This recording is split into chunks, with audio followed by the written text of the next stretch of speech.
गरीब बहू का फैसिलिटी से भरा अमीर ससुराल। मम्मा बहुत तेज ठंड लग रही है। जल्दी जल्दी नहा, तेरी सहेली आती ही होगी। आती होगी नहीं, आंटी जी आ गई है। और ये क्या तानिया, अभी तक तू नहा ही नहीं। अरे यार जल्दी तैयार हो जाया कर, आज फिर हम कॉलेज के लिए लेट होंगे। माँ कह रही है कि ठंडे पानी से नहा लूं। इतनी अकड़ती ठंड में कैसे गर्म पानी से नहाऊं, तू ही बता। मेरा तो अच्छा है भाई, मेरे घर गीजर है, बस एक बटन ऑन करो और गर्म पानी आ जाता है। हम गरीब है ना यार, तुझे तो पता है पापा की उतनी कमाई नहीं है और चूल्हा जलाने के लिए लकड़ियां भी खरीद कर ही आती हैं, तो ज्यादा गर्म पानी पर वेस्ट भी नहीं कर सकते। अरे पापा की परी, लो थोड़ा सा पानी गर्म कर दिया, इसी में नहा लो। जिसके बाद तानिया जल्दी से नहाकर कॉलेज के लिए निकल जाती है। चारुल और तानिया अच्छी सहेलियां थी, दोनों साथ ही कॉलेज जाया करती थी। जैसे ही तानिया कॉलेज पहुंचती है, सभी उसे देखकर उसका मजाक उड़ाने लगते हैं। आ गई पुअर शिट लेडी, स्कॉलरशिप के कारण एडमिशन मिल गया, वरना रईसज़ादा कॉलेज में इतनी गरीब लड़की तो आज तक नहीं दिखी। ओ चंपू दीदी, थोड़े ढंग के कपड़े पहनकर आया करो, इस प्लेस का भी स्टैंडर्ड है। चारुल तो इससे दूर ही रहा कर तो अच्छा है, अपनी गरीबी तुझे भी दे देगी वरना। सभी तानिया को ताना दे रहे थे, वो रोते हुए वहां से चली जाती है। रोते नहीं तानिया, सब ठीक हो जाएगा। तू गरीब है इसीलिए सब तेरे साथ बुरा बर्ताव करते हैं। चल क्लास में चलते हैं, इन लोगों की बातों को माइंड करने की कोई जरूरत नहीं है। जिसके बाद दोनों सहेलियां क्लास में चली जाती हैं। तानिया एक गरीब घर की बेटी थी, उसके घर में किसी भी तरह की कोई भी सुविधा उपलब्ध नहीं थी, उसे हर काम खुद से ही करना पड़ता था। एक दिन, बेटा तानिया देख कितनी सुबह हो गई, बच्ची उठ जा। माँ बहुत कड़क की ठंड लग रही है, मेरी तो हिम्मत नहीं हो रही है बिस्तर से निकलने की। इस रजाई में भी इतने छेद की ठंडी लगी ही जा रही है। ससुराल में भी ऐसे देर तक सोएगी तो तेरी सास गाली देगी मुझे। चल अब जल्दी से उठ जा। माँ ठंडी है, थोड़ी सी आग जला दो ना, फिर उठती हूँ। तानिया गरीब घर की बेटी थी, उसके घर में मॉडर्न तौर तरीकों के तरह किसी भी प्रकार की कोई भी सुविधा नहीं थी, जिस कारण उसके घर वालों को हर चीज के लिए बहुत ही ज्यादा मेहनत करनी पड़ती थी। बाजार भी जाना है तो पैदल 5 किलोमीटर दूर चलकर जाना है, कपड़े ढंग के नहीं, पानी के लिए नदी पर जाना और बहुत सी सारी समस्याएं थी। वहीं दूर शहर में मिश्रा जी के घर पर। शांति एक ऑरेंज जूस ले आना। शांति मुझे भूख लगी है, एक चीज सैंडविच बना दो। जी दीदी जी अभी लेकर आई। जिसके बाद शांति जल्दी जल्दी सैंडविच और जूस बनाकर दोनों बहुओं को देती है।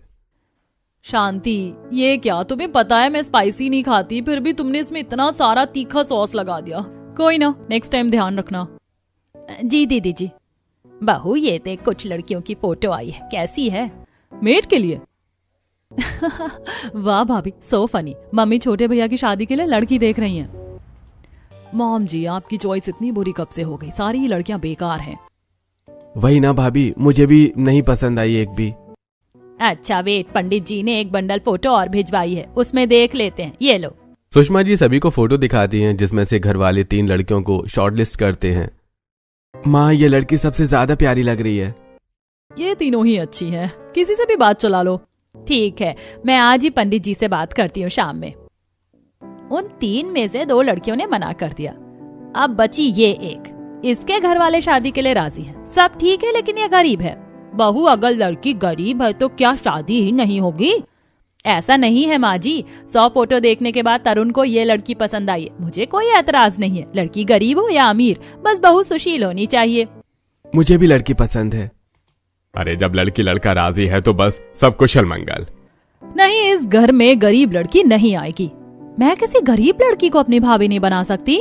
बेटा एक समय हमारा भी खराब था, भूल मत, ज्यादा हवा में रहने की जरूरत नहीं है। घर की बड़ों को और तरुण को लड़की पसंद है तो अब शादी तो वही होगी। जिसके बाद राजा राम और सुषमा लड़की के घर पर बात चलाते हैं और फिर तानिया का रिश्ता तरुण के साथ फिक्स हो जाता है और तानिया कुछ ही दिनों में तरुण के परिवार की बहू बनकर ससुराल आ जाती है, जहां सास आरती की थाल लिए बहू का स्वागत करने के लिए पहले ही दरवाजे पर खड़ी होती है। वाह कितनी सुंदर पोता बहू है मेरी, भगवान किसी की नजर न लगे मेरी पोता बहू को। हाँ माँ जी, लक्ष्मी का रूप है। सास बहू का गृह प्रवेश करवा रही होती है कि तभी ये गरीब और लक्ष्मी का रूप, अपनी शादी में ही लहंगा किसी लोकल मार्केट का पहन कर आई है। वही ना दीदी, देखो तो ज्वेलरी भी नकली ही पहनी है। अभी अगर माँ जी अमीर बहू लाती तो ढेर सारा दहेज भी मिलता और बहू का एक क्लास भी होता। वही ना भाभी, मुझे तो ये छोटी भाभी बिल्कुल पसंद नहीं आई, एकदम पुअर लोअर क्लास वाइब दे रही हैं। तुम तीनों बहुत ज्यादा नहीं बोलने लगी हो? हाँ बहू, हमें दहेज से मतलब नहीं था, बहू से मतलब था, और हमारे घर की लक्ष्मी आ गई है, अब हमें और कुछ नहीं चाहिए। तो अब तुम लोग फालतू में बात का विवाद मत करो। जिसके बाद बहू का गृह प्रवेश होता है और तान्या घर के अंदर आती है। बहू, तो इन तीनों की बात का बुरा मत मानना, लेकिन स्वभाव में बहुत अच्छी हैं। बहुओं, नित्या, जाओ छोटी बहू को इसका कमरा दिखा दो। हम इस गरीब की नौकरानी नहीं है, हम क्यों दिखाने जाए? इसके मायके में भी क्या इसे इतने ठाट मिलते होंगे? मैं नहीं जा रही, मैं तो थक गई हूँ, कमरे में सोने जा रही हूँ। इसी तरह दोनों बहुएं नंद सभी अपने कमरे में चली जाती हैं। बहू, बुरा मत मानना, चल मैं छोड़ आती हूँ तुझे तेरे कमरे में। कोई बात नहीं माँ जी, आप बस बता दीजिए कौन सा कमरा है, मैं खुद चली जाऊंगी। जिसके बाद सुषमा जी तान्या को उसका कमरा बताती हैं और वो चली जाती हैं। अगले दिन बहू की पहली रसोई थी और तान्या नहीं चाहती थी कि उससे कोई रूठे या बुरा माने, इसलिए तान्या सुबह 5 बजे उठकर ही तैयार हो जाती है। और जब वो घर के मंदिर में पूजा कर रही होती है तो घर वालों की आंख खुलती है। इतनी सुबह सुबह क्यों मंदिर का घंटा बजा रही हो देवरानी जी? एकदम गंवार बहू ले आई है माँ जी घर में। सभी पूजा पाठ की आवाज में हॉल में आते हैं। बहू, इतनी सुबह तू क्या कर रही है? गांव में इतनी जल्दी उठ जाते हैं, यहाँ तुझे इतनी सुबह परेशान होने की जरूरत नहीं है, समझी? जा जाकर आराम कर, 7 बजे के बाद कमरे से बाहर आना। जिसके बाद फिर से सभी सोने चले जाते हैं। वही हॉल में बस तुलसी जी और सनाया बजती हैं। बहू, ये लोग ज्यादा अमीरी के चक्कर में अपने संस्कार भूल गए हैं, तुम इन लोगों की बातों पर ध्यान मत देना। वैसे तुम भजन बहुत अच्छा गा रही थी, अच्छा लगा सुनकर। दादी जी, मुझे लगा मैं जल्दी उठकर पूजा पाठ करूंगी तो सब खुश हो जाएंगे, लेकिन यहाँ तो सब उल्टा हो गया। कोई बात नहीं बहू, धीरे धीरे तुम यहाँ के रंग में ढलना, कुछ ससुराल वाले तुम्हारे रंग में ढलेंगे। चलो अब जाकर आराम कर लो, अभी बहुत सुबह है, क्या ही काम है अभी। जिसके बाद तान्या और तुलसी जी कमरे में चले जाते हैं और 8 बजे जब सभी नहाकर तैयार होकर हॉल में आते हैं तो माँ जी, आज मेरी पहली रसोई है ना? बेटा, पहली रसोई की रस्म कौन ही करता है, रहने ही दे, हम इतने भी पुराने ख्यालात के नहीं हैं। बहू को पहले ही दिन रसोई में झोंक दे, यहाँ वैसे भी नौकर हैं तो तुझे काम करने की कोई जरूरत नहीं है।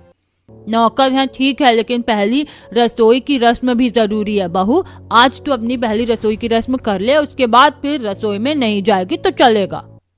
दादी के कहने पर सास अपनी बहू को नहीं रोकती और तान्या रसोई में जाकर सबके लिए खाना बनाना शुरू कर देती है। ठंडी में पालक के पकौड़े परफेक्ट होंगे। हाँ, पालक के पकौड़े, खीर, पूरी, ग्रीन मिक्स वेज और साथ में क्रीमी पालक पनीर और मटर पनीर बना लूंगी, सब खुश हो जाएंगे। जिसके बाद तान्या ससुराल की रसोई में अपनी पहली रसोई की रस्म शुरू करती है। मैंने इतना सब कुछ बनाने की तैयारी तो कर ली, लेकिन ये क्या, ससुराल में तो इतना बड़ा चूल्हा है, मुझे समझ ही नहीं आ रहा इसे इस्तेमाल कैसे करते हैं। मेरे घर पर तो बस मिट्टी का एक मुंह का चूल्हा था, यहाँ तो एक ही में 5 चूल्हे हैं। तान्या बहुत ही ज्यादा कंफ्यूज हो जाती है। तभी गरिमा वहाँ आती है। क्या हुआ, गैस नहीं जल रही है क्या? दीदी, समझ ही नहीं आ रहा कि इसे इस्तेमाल कैसे करते हैं, मदद कर दो कि क्या? खुद नौकरानी वाले काम कर रही हो, हमें भी सेम समझ रखा है क्या? शांति आकर छोटी बहू रानी की मदद कर दो। गरिमा पानी लेकर वहां से चली जाती है और शांति आकर तान्या को 5 बर्नर वाले गैस का इस्तेमाल सिखाती है। फिर क्या, जो खाना चूल्हे पर तान्या 2 घंटे में बनाती है, 1 घंटे में ढेर सारा खाना बनाकर तान्या टेबल पर सजा देती है। अरे वाह, आज तो घर में खाने की खुशबू ही अलग आ रही है। क्या स्पेशल है? आज तान्या की पहली रसोई है ना, तो तान्या ने खाना बनाया है, फिर तो मजा आ जाएगा। जिसके बाद तान्या सभी को खाना परोसती है और सभी चाव से बहू के हाथ का खाना खाते हैं। कितना ऑयली खाना बनाया है, इतना ऑयली खाएंगे तो हम मोटे हो जाएंगे। बहू, खाना अच्छा तो बना है, क्यों नुक्स निकाल रही हो? और तान्या बहू ने बहुत मेहनत से बनाया है। तान्या बहू, ये लो तुम्हारी पहली रसोई का नेग। वाह, तान्या के हाथ का खाना खाकर माँ की याद आ गई। आज के समय में इतना स्वाद जल्दी कहीं नहीं मिलता। बाकी तेल मसाला नमक का जिसे पता ही नहीं, वो तो नुक्स निकालेगा ही। दादी के ताने से दोनों अमीर बहू चिढ़ जाती हैं। वहीं गरीब बहू बड़े प्यार से सभी को खाना खिलाती है और बदले में सभी बहू को पहली रसोई का नेक देते हैं। कोई सोने की अंगूठी तो कोई डायमंड का ब्रेसलेट देता है। आप लोगों का शुक्रिया, मुझे नहीं पता था कि यहाँ मुझे इतना प्यार मिलेगा। ये प्यार के लिए नहीं, जो नकद मिला है ना उसकी वजह से खुश है। छोटी बहू, तुम्हें नहीं पसंद तो ठीक है, लेकिन हर समय गलत मतलब मत निकाला करो बहू। सभी खाने के बाद अपने अपने कामों में लग जाते हैं। ऐसे ही समय बीत रहा था। घर में नौकर चाकर थे, इसलिए बहू को कोई काम नहीं करने देता था और तान्या घर में बैठे बैठे यूं ही बोर हो जाती थी। एक दिन सुबह के 9 बज गए हैं, लेकिन अभी तक घर में पोछा नहीं लगा। शांति कब लगाएगी पोछा? माँ जी, शांति दीदी काम कर रही हैं। ठीक है, उसे कह देना बहू की जैसे ही नाश्ता टिफिन सब हो जाए घर में झाड़ू पोछा मार दे। घर देख रही हो कितना गंदा लग रहा है, 2 लोग आ जाएं तो बेइज्जती हो जाए। सास वहां से चली जाती है। बहुत बोर हो रही हूँ, शांति को फ्री होने में समय लगेगा, मैं ही कर लेती हूँ। जिसके बाद बहू झाड़ू ले आकर एक तरफ से बड़े से बंगले की सफाई में लग जाती है। पहले झाड़ू और फिर हाथ से पोछा लगा रही होती है। ये सब देखकर दोनों जेठानी और नंद छोटी बहू पर हंसने लगती हैं। इस गरीब की यही औकात है, कितने भी अच्छे घर में ये गरीब लड़कियां आ जाए गंवार बना नहीं जाएगा। कैसे हाथ से झाड़ू पोछा कर रही है। तभी सूरज ऑफिस के लिए निकल रहा था। अरे तान्या, तुम जमीन पर क्यों लेटी हो? मैं तो झाड़ू पोछा कर रही थी जेठ जी। अरे उसके लिए शांति है ना, और अगर करना ही था तो ऐसे कौन झाड़ू पोछा करता है? घर में वैक्यूम क्लीनर है, वाइपर है, हाथ से लगा रही है वो पोछा। शांति, ओ शांति। जी भैया जी। तान्या देखो क्या कर रही है, समझाओ इसे और खुद काम क्या करो। तुम क्यों हो? इतना कहकर सूरज वहां से चला जाता है। दीदी जी आप क्यों काम में लग गई? देखो डांट पड़ गई मुझे। ये वैक्यूम क्लीनर क्या होता है? उससे साफ करते हैं, बिना झाड़ू के कड़े कड़े घर का पूरा कचरा अपने अंदर खींच लेता, फिर वाइपर से फर्श साफ कर दो, पोछा भी लग जाएगा और घर चमकने लगेगा। ससुराल में इतनी मॉडर्न फैसिलिटीज देखकर तान्या हैरान रह जाती है। वाह, ये तो बहुत सही है। जिसके बाद तान्या शांति से वैक्यूम क्लीनर का यूज सीखती है। ससुराल में नौकर चाकर होने के कारण उसे काम नहीं करना पड़ता था, लेकिन वो जबरदस्ती काम करने के लिए दौड़ती थी। एक दिन, रामू, ओ रामू। क्या हुआ जी? अरे ये कपड़े रामू को दे देना, वो धो देगा। ठीक है। तान्या रामू को कपड़े धोने के लिए बोलने जाती है, लेकिन वो गार्डन में काम कर रहा था। एक काम करती हूँ, मैं ही धो लेती हूँ अपने पति के कपड़े धोने में कैसी शर्म, उनकी तो सेवा ही होगी। बहू बाल्टी में पानी लेकर वॉशरूम के दरवाजे पर हाथ से कपड़े धोने बैठ जाती है, और जब ये सास देखती है तो, बहू ये क्या है, तू हाथ से कपड़े क्यों धो रही है? वॉशिंग मशीन है ना। माँ जी मुझे वॉशिंग मशीन चलानी नहीं आती, और रामू भैया काम कर रहे थे तो मैंने सोचा खुद ही कपड़े धो लेती हूँ, और क्या पता वॉशिंग मशीन में हर कपड़े मिक्स होकर कलर सोख ले। उसमें अलग अलग कपड़े डालते हैं। और बहू तेरे ससुराल वाले अमीर हैं, मायके की तरह गरीब नहीं, तो ससुराल की फैसिलिटीज का फायदा उठाया करना। क्या ये हाथ से कपड़े धो रही है? जिसके बाद सुषमा बहू को वॉशिंग मशीन में कपड़े धोना सिखाती है।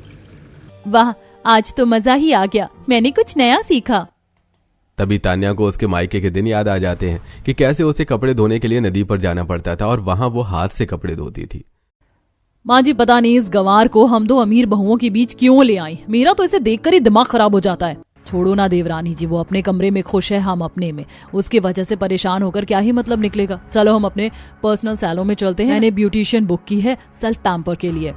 बहुओं के ससुराल में मेकअप के लिए एक खास रूम था, जहां पार्लर वाली आकर खुद उनका ट्रीटमेंट करती थी। थोड़ी ही देर में पार्लर वाली आती है और दोनों बहुओं का facial, waxing, spa, manicure, pedicure करके देती है। तब तक नंद भी वहां आ जाती है। आज मुझे बस क्लीन अप ही करवाना है। सभी अपने ब्यूटी ट्रीटमेंट ले रही होती हैं कि तभी तान्या वहां जूस लेकर आती है। अच्छे समय पर आई हो, देखो तो तुम्हारी आईब्रो और हेयर ग्रोथ निकली है। कृति, नित्या का होने के बाद तान्या का आईब्रो, अपर लिप और वैक्सिंग करनी है। तान्या को इन सब चीजों से डर लगता था। वो भाग रही थी, लेकिन जिठानियां एक नहीं सुनती और जबरदस्ती तान्या को भी ब्यूटी ट्रीटमेंट दिलवाती हैं। आउच, बहुत दर्द हो रहा है।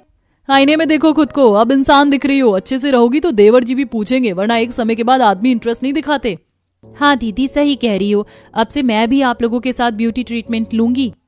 फिर अपना काम करके ब्यूटिशियन वहां से चली जाती है। ऐसे दिन बीतते हैं। एक दिन किचन का राशन खत्म हो गया था और घर में कोई भी नहीं था। बहू रानी, राशन खत्म हो गया है, अभी तो कोई है नहीं। अब क्या होगा, एक काम करती हूँ, मैं ही राशन और सब्जी लेकर आती हूँ। बहू ये झोला लेकर कहाँ को चली? राशन खत्म है तो ला, मैं ऑर्डर कर देती हूँ। फिर दादी ऑनलाइन ब्लिंकिट से सारा राशन और सब्जियां ऑर्डर करते हैं और 10 मिनट में सारा सामान घर पर डिलीवरी हो जाता है। दादी सब कुछ इतनी जल्दी? हाँ बहू, अभी बाजार में कोई 1 घंटे 10 दुकानें ढूंढकर शॉपिंग करे। इस घर में जो भी सामान आना होता है ऑनलाइन ही मंगवा लेते हैं, पैसे भी उतने ही लगते हैं और समय भी बच जाता है। ससुराल में धीरे धीरे तान्या को बहुत कुछ नया सीखने को मिल रहा था। एक सुबह जब तान्या सोकर उठती है, बाप रे, आज तो कुछ ज्यादा ही ठंडी है। अरे तुमने फिर से एसी क्यों चालू कर रखा है? वो वहाँ हीटर का बटन है, हीटर ऑन कर दो, कमरा गर्म हो जाएगा। और ठंडे पानी से बिल्कुल मत नहाना, गीजर चालू कर लेना। जिसके बाद तान्या तरुण की बताई बटन प्रेस करती है। कुछ ही समय में पूरा कमरा गर्म हो जाता है और तान्या की ठंडी भाग जाती है।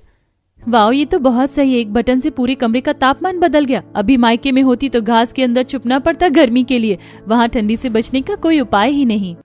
जिसके बाद तान्या वॉशरूम में जाकर गीजर ऑन करके गर्म पानी से शावर लेती है और एक बार फिर से उसे एहसास होता है कि ससुराल में उसकी जिंदगी एकदम से बदल गई है। कहाँ 1 घंटे चूल्हे पर पानी गर्म करके उसे नहाना पड़ता था और यहाँ एक बटन से सब हो जाता है। ऐसे ही दिन बीत रहे थे। फिर एक दिन सुषमा बहन कैसी बहू घर ले आई है, कितनी गंवार है, पुराने जमाने जैसे कपड़े पहन कर रखती है। सही कह रही हो दीदी, इसकी बहू से अच्छा तो हम लोग हैं, कम से कम जमाने के साथ कपड़ों का और पहनावे का सेंस तो है। इनके घर में इतने नौकर है, फिर भी काम भी खुद ही करने को भागती है, कोई क्लास ही नहीं है इनकी बहू में। पड़ोसने आपस में बात कर रही होती है कि तभी सुषमा वहां पहुंच जाती है। अपनी बहुओं का क्लास मेंटेन कर लो बहन, फिर मेरी बहू को कुछ कहना। वो क्या है ना, मेरी बहू जैसी भी है डाउन टू अर्थ है, अननेसेसरी चीजों को देखकर उछलने की आदत नहीं है मेरी बहू की। तुम्हारी बहू भी कौन से अमीर घर से आई है, लेकिन देख लो अगर कुछ अच्छा मिल जाए तो इतना ओवर हाईलाइट करेगी कि उनका क्लास साफ पता चल जाता है। सुषमा की बातें सुनकर सभी का मुंह बंद हो जाता है और तीनों पड़ोसन चुपचाप वहां से चली जाती हैं। ऐसे ही कुछ दिन बीत जाते हैं। सभी तान्या का उसके पहनावे को लेकर काफी मजाक बनाया करते थे। एक दिन, तान्या तुम साड़ी छोड़कर दूसरे कपड़े भी पहना करो, वरना सब तुम्हें गवार समझेंगे। चलो आज मैं तुम्हें शॉपिंग पर लेकर चलता हूँ। जी लेकिन कुछ नहीं, बस तुम चल रही हो, जल्दी से तैयार हो जाओ। फिर तान्या तैयार होकर नीचे आती है और जहां ऑलरेडी ड्राइवर कार तैयार करके रखा था। ड्राइवर, हाई सिटी मॉल चलो। जी सर। ड्राइवर थोड़ी देर में तरुण और तान्या को हाई सिटी मॉल पहुंचा देता है, जहां तरुण तान्या को ढेर सारी वेस्टर्न ड्रेसेस, गाउन और कुछ सूट दिलवाता है। अब लग रही हो मेरी बीवी, बस ऐसे ही रहना। जिसके बाद तरुण तान्या के साथ थोड़ी देर यहाँ वहां घूमता है। फिर दोनों पति पत्नी घर आ जाते हैं। तान्या तरुण की दिलाई हुई ड्रेसेस को पहनने की बहुत कोशिश करती है, लेकिन वो उसमें बहुत ज्यादा अनकंफर्टेबल फील करती है, जिसकी वजह से वो फिर से साड़ी पर स्विच कर लेती है। ये गरीब घर की लड़कियों के इतने नखरे हैं, यहाँ सारी सुविधा मिल रही है फिर भी मुंह बनाना है। तुम चिंता क्यों करती हो? अगर तान्या अनकंफर्टेबल है तो उसे जो सही लगेगा वो करेगी, धीरे धीरे सीख जाएगी। सही कह रहे हो भैया, ये गरिमा भी जब देखो तब तान्या के पीछे पड़ी रहती है। ऐसे कुछ दिन बीतते हैं। एक दिन सनाया को अचानक से उल्टियां आना शुरू हो जाती हैं। क्या हुआ बहू, तबीयत तो ठीक है ना? उल्टी जैसा लग रहा है, खट्टा खाने का मन करता है। कहीं एसिडिटी तो नहीं? अभी मैं आपको सोडा नींबू पानी देती हूँ, एसिडिटी दूर हो जाएगी। छोटी बहू, बड़ी बहू को एसिडिटी नहीं है, तू चाची बनने वाली है। दादी की ये बात सुनकर सभी खुश हो जाते हैं। अरे एक बार डॉक्टर को बुलाकर कंफर्म तो कर लेते हैं, वरना सच में एसिडिटी ना हो। गौरव डॉक्टर को कॉल करता है और कुछ ही देर में डॉक्टर घर आते हैं। मुबारक हो, आपकी बहू प्रेग्नेंट है। डॉक्टर के कंफर्मेशन के बाद सभी बहुत खुश होते हैं और गौरव और सनाया को बधाई देते हैं। जैसे ही तान्या सनाया को गले लगाकर बधाई देने जाती है तो, दूर रहो मुझसे, और अब मेरे और मेरे बच्चे के करीब आने की कोशिश भी मत करना। मैं नहीं चाहती कि तुम्हारा गंवार साया मेरे होने वाले बच्चे पर पड़े। सनाया की बातें तान्या को बहुत बुरी लगती हैं, लेकिन वो चुपचाप वहां से चली जाती है। अब सनाया की प्रेगनेंसी के दौरान जहां सभी सनाया का ख्याल रखते, वहीं तान्या भी अपनी जेठानी के हेल्दी खाने और हर चीज का ध्यान रखती। वहीं गरिमा और सनाया दोनों की बहुत बनती थी, लेकिन जब से सनाया प्रेग्नेंट हुई थी वो कमरे में ही रहती। एक दिन, क्या हुआ देवरानी जी, आजकल बड़ी बिजी बिजी रहती हो? आप तो प्रेग्नेंट होकर कमरे में बैठी हो और मुझे उस गरीब देवरानी को झेलना पड़ता है। कोई ना, टेंशन ना लो। वैसे सुनो ना, मेरा पिज्जा खाने का मन कर रहा है, बना दोगी क्या? आज शांति ने हाफ डे की छुट्टी ली है। सनाया की फरमाइश सुनकर गरिमा तुरंत पीछे हट जाती है। दीदी अभी अभी मैंने फेशियल करवाया है और किचन में मेरा ग्लो चला जाएगा, माफ करना। फिर गरिमा जल्दी से वहां से भाग जाती है कि सनाया उसे दूसरा काम न बता दे। मन कर रहा है ऑनलाइन मंगा लूं, लेकिन वो हेल्दी नहीं होता। सनाया की प्रेगनेंसी में बहुत ही ज्यादा पिज्जा खाने का मन करता है और तान्या ये देख लेती है कि कैसे उसकी जेठानी को क्रेविंग हो रही है। जिसके बाद तान्या यूट्यूब में देखकर माइक्रोवेव यूज करना सीखती है और जेठानी के लिए पिज्जा बनाती है। जेठानी जी, आपको पिज्जा खाने का मन था ना, ये लो मैंने आपके लिए बनाया है। तेरे हाथ का तो मैं पानी भी ना पीऊं, मेरे लिए ये सब करने की जरूरत नहीं है, जा यहाँ से। सनाया फालतू में तान्या की बातें सुना देती है और तान्या चुपचाप पिज्जा वहां रखकर चली जाती है। वहीं अब सनाया तान्या के हाथ का बना पिज्जा खाती है। मेरी गरीब देवरानी देखे, इससे पहले इसे खा लेती हूँ, बोल दूंगी फेंक दिया। वैसे ही वाकई बहुत स्वादिष्ट है। जिसके बाद सनाया फटाफट सारा पिज्जा खा लेती है और चुपके से ये सब देख रही तान्या को मन ही मन बहुत खुशी होती है। धीरे धीरे महीने बीत रहे थे और सनाया की प्रेगनेंसी बढ़ रही थी, जिस कारण अब उसके हाथ पैर में भी हल्का दर्द रहता है। एक दिन, गरिमा मेरे हाथ पैर बहुत दर्द कर रहे, थोड़ा सा मालिश कर दोगी क्या? सॉरी दीदी, मेरे फ्रेंड के साथ मुझे एक पार्टी में जाना है, तो अभी तो पॉसिबल नहीं होगा। जिसके बाद गरिमा वहां से चली जाती है। तभी तान्या कटोरी में तेल लेकर वहां आती है। दीदी लाओ मैं मालिश कर देती हूँ। कितनी दफा कहा है मुझसे दूर रहा करो, लेकिन तुम्हें समझ ही नहीं आता, जाओ यहाँ से। तान्या तब भी सनाया के कहने पर वहां से चली जाती है, लेकिन जब सनाया सो जाती है तो उसके कमरे में जाकर उसके पैरों और हाथों की मालिश करती है, जिससे सनाया को बहुत रिलैक्स फील होता है। आप कितना भी भगाओ, अपने अपनों की परेशानी में जब मैं सेवा नहीं करूंगी तो कब करूंगी? ऐसे दिन बीतते हैं और सनाया का 9वां महीना लग चुका था। उसकी डिलीवरी की डेट काफी ज्यादा नजदीक आ जाती है। एक दिन घर वाले सभी एक पार्टी में चले जाते हैं। तान्या की तबीयत खराब थी, वो घर में ही रुक जाती है। आधी रात अचानक से सनाया के पेट में दर्द शुरू होता है और वो दर्द से करहाने लगती है। हे भगवान, मुझे कोई बचा लो, मुझे बहुत दर्द हो रहा है। दीदी आप चिंता मत करो, मैं आपको अस्पताल लेकर चलती हूँ। जिसके बाद तान्या सनाया को नीचे तक लेकर आती है और खुश नसीबी कि तान्या के ससुराल में 24 घंटे एक एक्स्ट्रा ड्राइवर तैनात रहता था। फिर तान्या सनाया को कार में बिठाती है और ड्राइवर तुरंत उसे अस्पताल ले जाता है। सनाया जी और उनका बच्चा काफी नाजुक है, उन्हें ऑब्जर्वेशन की और बहुत ही ज्यादा देख रेख की आवश्यकता है। जी डॉक्टर। जिसके बाद तान्या सभी घर वालों को बताती है और वो भी अस्पताल पहुंच जाते हैं। एक हफ्ते बाद सनाया डिस्चार्ज हो जाती है और घर आ जाती है, जहां गौरव और बाकी घर वाले मिलकर बच्चे और सनाया के लिए एक नर्स हायर करते हैं। थैंक गॉड नर्स हायर कर ली, मैं ज्यादा दिन इस गरीब देवरानी को नहीं झेल सकती थी। जिसके बाद नर्स ही सनाया और उसके बच्चे की देखभाल करती है, लेकिन नर्स भी हर चीज में काफी लापरवाही करती। वो बच्चे को ढंग से दूध नहीं पिला पाती, सनाया को समय पर दवा नहीं दे पाती। बच्चा रात में रो रहा होता और उसके नर्स उसके मुंह में हनी निप्पल डालकर खुद सो जाती। ऐसे ही दिन बीत रहे थे। एक दिन नर्स के बच्चे की तबीयत खराब हो जाती है। माफ करना मैम, मैं कल से 7 दिन के लिए यहाँ नहीं आ पाऊंगी। मेरे बच्चे की तबीयत खराब है और उसे देखना भी जरूरी है, तब तक आप इन्हें संभाल लो। इतना कहकर नर्स वहां से चली जाती है और घर में किसी को भी बच्चा संभालना नहीं आता था। अब सबको समझ नहीं आता कि करें तो क्या करें, लेकिन नर्स की गैर मौजूदगी में सनाया के बच्चे का ख्याल तान्या रखती है। उसे दूध पिलाती है, उसकी मालिश करती है और समय समय पर उसकी दवाएं और बाकी चीजों का ख्याल रखती है। साथ में सनाया के खाने पीने, दवा और बाकी चीजों का ख्याल भी तान्या ही रखती है और रात रात जागकर अपनी जेठानी की सेवा करती है, जिससे कुछ ही दिनों में जेठानी और उसका बच्चा दोनों स्वस्थ हो जाते हैं। और जब नर्स आती है तो वाह, आपके बच्चे और आप दोनों में इतना इम्प्रूवमेंट है कि अब मेरी यहाँ जरूरत ही नहीं है। 7 दिन में ही काफी इम्प्रूवमेंट आया है, वेल डन। फिर नर्स वहां से चली जाती है और नर्स की बातें सुनकर अब सनाया को महसूस होता है। तान्या मुझे माफ कर देना, मैंने हमेशा तुम्हारा मजाक बनाया और जिन लोगों के साथ मजाक बनाया मेरे बुरे समय में वही मेरे काम नहीं आए। ससुराल की इतनी सारी फैसिलिटी होने के बावजूद उस समय कोई चीज मेरे काम नहीं आई। जब मुझे जरूरत थी तो काम आई तो वो तुम थी। Thank you. जेठानी की बात सुनकर अब गरिमा को भी एहसास होता है कि जिस जेठानी से उसकी इतनी जमती थी, गरिमा ने उसे ही कैसे पराया कर दिया। दीदी मुझे माफ कर दीजिए, मैंने आपके बुरे वक्त में ही आपसे मुंह फेर लिया। सारी देवरानी जेठानी अब एक हो जाती हैं और दोनों जेठानी मिलकर अब अपनी देवरानी का ख्याल रखती हैं और फैसिलिटी का सही उपयोग करना सिखाती हैं। साथ ही उससे भी बहुत सी चीजों का ज्ञान लेती हैं।